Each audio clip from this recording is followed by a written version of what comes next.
My dad locked my brother in the attic. I now know the horrifying things he was doing to him. All my life, my parents have always told me that I was an only child. My parents always acted a bit strange, but I loved them. They would have no reason to lie to me, so I believed them.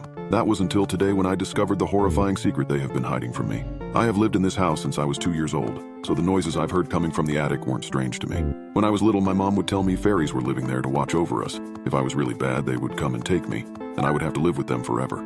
I know she was trying to frighten me, but I don't think she actually realized how much it did scare me. I used to have a recurring nightmare of some unseen force taking me out of bed and putting me in a burlap sack. I could feel every bump as they dragged me up those attic stairs. It felt so real. I would soon find out the true horrifying meaning behind these dreams. I was too terrified to get out of bed at night, but every now and then I would hear footsteps and think they were coming for me and sprint as fast as I could to my parents' room. One of my earliest memories was me diving into their bed after hearing something moving around up there in the middle of the night.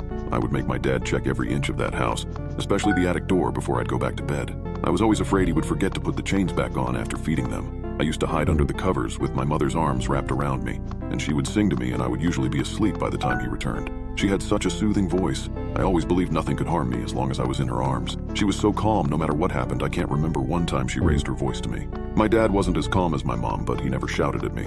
He believed communication was the key to any good relationship. The town I live in is small with less than 1,000 people. Everyone knows each other and we all look out for each other. So it doesn't make sense how my parents managed to hide a child in the attic all these years without someone finding out. Our next door neighbor, Mrs. Henson, went on a date with a guy she met on Facebook a few years back while her husband was at a bar. The whole town knew about it before she even got out of the restaurant, even though it happened 2 towns over. That's the thing about small towns, everyone knows your business. So how did my parents get away with it for so long? Looking back, I probably should have known something was wrong. The constant scratching, the crying, the chained door. Then there was the feeding bucket. I guess when you are a kid, you will believe anything your parents tell you. By the time I stopped believing in fairies, my parents had me convinced that raccoons were living up there, and my dad was treating them for rabies. I don't know how I believed them. It sounds so stupid now, but it worked. I never went near the attic. Elle first started to get suspicious about a year ago. It was my dad's birthday, and he had a bit too much to drink and forgot to lock the attic door. I only noticed when I got up to go to the toilet. I tried to warn him, but he was out cold on the couch. I didn't want to wake my mom, so I went back to bed. A while later, I was awoken by a weird noise, but I thought it came from the attic, so I didn't think anything of it and tried to go back to sleep. Before I got a chance to close my eyes, I heard a thud. It sounded like it came from the end of my bed, so I got a fright and jumped up. Staring into the darkness, I could just about make out a shadowy figure rocking over and back in the corner. The noise was coming from them banging their head on the wall as they swayed back and forth repeatedly. First, I thought it was my dad, so I whispered, "Dad, is that you?" But he didn't answer. Suddenly, the thuds started to become louder and closer together. That's when I realized it wasn't my dad. I could feel the blood rushing to my head and my heart started jumping to the beat. Thud, thud, thud, thud of his head hitting the wall. I wanted to shout out for help, but I was breathing so heavily I thought I was going to faint. Then it just stopped, and the only sound I could hear, apart from my racing heart, was the intense, shallow breathing coming from whoever was standing at the end of my bed.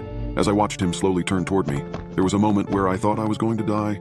I couldn't feel my heart anymore, and I'm fairly sure my life flashed before my eyes. I then heard him shout, "Josh!" before laughing maniacally. I will tell you this, I screamed louder than I ever screamed in my life. I wouldn't be surprised if I woke the whole town. I don't remember much after that. I may have passed out. I don't know how my parents kept doing this, but they were able to convince me it was all a dream, and I believed them even when I found a head-shaped dent on my wall the next day. I guess they were my parents, and I never expected them to lie to me. But the veil had been lifted, and I started to notice every little noise that came from the attic, and it scared the hell out of me. The next few months were normal, until my dad had a few too many again, and ended up falling asleep on the couch. I don't know how long after it was, but something woke me. I heard, Josh, please wake up." I was after coming out of a deep sleep and could barely keep my eyes open, so I thought I was dreaming and pulled the covers over my head. I then felt a hand on my shoulder. "Josh, please, we are running out of time." When I turned around, I saw that shadowy figure standing over me again. I freaked out and screamed uncontrollably. Moments later, my dad rushed into my room and turned on the light. That's when I saw its face, and it terrified me. My dad put a sack over his head and had him dragged out of there in seconds. The only thing he said to me was, "Did he touch you?" But I was in shock and couldn't answer, so he locked me in my room. It was the next morning before he came back. By then, I started to come around and wanted answers. He didn't walk in right away like he usually would. Instead, he knocked. "Josh," my dad said, "I need you to answer this question truthfully. Can you do that?" "Dad, why am I locked in here? What's happening?" I replied nervously. "Josh," he shouted. That was the first time I ever heard him talk like that to me, so I got frightened and started to cry. "Josh, just listen," he said, this time in a calmer tone. "Everything will be okay, son. Just answer the question, please." I blurted out. "No, Daddy didn't touch me. Why, did I do something wrong?" "No, son, you did good," he replied as he let out a sigh of relief. Then he walked away, and I heard nothing from him for hours. When he came back, Mom was with him. She had a burger and fries, which she left down on the bed beside me. I knew things were bad when she couldn't even look me in the eye. When I asked them what was wrong, they seemed to struggle to get the words out. They were usually very vocal, so it was weird to see them like that. When they eventually started explaining what was going on, it shocked me to my core. They told me I had a brother that they kept locked in the attic all these years. I didn't know what to say, but it did explain what I saw that night and why that shadowy figure looked so much like me. They said he was born with a dangerous condition and they had to lock him in the attic to keep everyone safe, but they assured me it was okay as long as I didn't have any contact with him. When I asked them why they didn't just take him to the hospital to get help, they told me it wasn't that kind of sickness. I was worried about him, and I wanted to do something about it.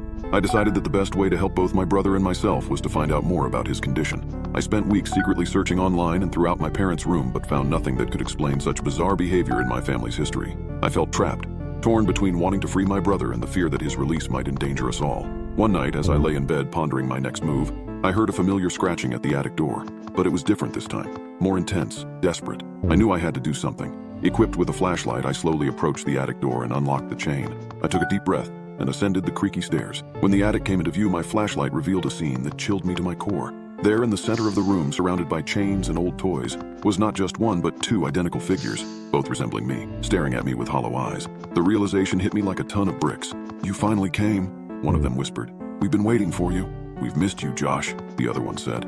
My knees buckled and I felt a sinking feeling in my stomach. The truth was more horrifying than I had imagined. I wasn't an only child. The tales my parents told me, the dreams of being dragged into a burlap sack, and the figure I saw were all real, but they weren't of my brother. They were memories, fragments of my own past that I had suppressed. I was one of the children in the attic. My parents had somehow managed to integrate one version of me into the normal world while keeping the other two versions locked away. The door behind me slammed shut. I turned my flashlight towards it and caught a glimpse of my parents' sorrowful faces before everything went dark. The attic would be my home once again.